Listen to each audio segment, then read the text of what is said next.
ఉల్లి రైతులను ప్రభుత్వం ఆదుకుంటుంది. జిల్లా కలెక్టర్ పి రంజిత్ బాషా. ఓవైపు ఉల్లి రైతులు పండించిన పంటకు గిట్టుబాటు ధరలు లేకపోవడంతో ఆందోళనకు దిగుతున్న సందర్భంలో కూటమి ప్రభుత్వం అధికారులకు కీలక ఆదేశాలు ఇవ్వడం జరిగింది.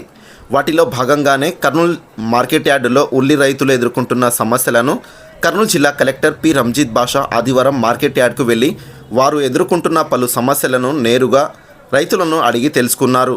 ఈ సందర్భంగా జిల్లా కలెక్టర్ పి రంజిత్ బాషా మాట్లాడుతూ ఉల్లి కొనుగోలు చేయాలని రాష్ట్ర ప్రభుత్వం కింటాం ఉల్లి ధర 1200 చెల్లించేలా ప్రభుత్వం కీలక ఆదేశాలు ఇవ్వడం జరిగిందన్నారు.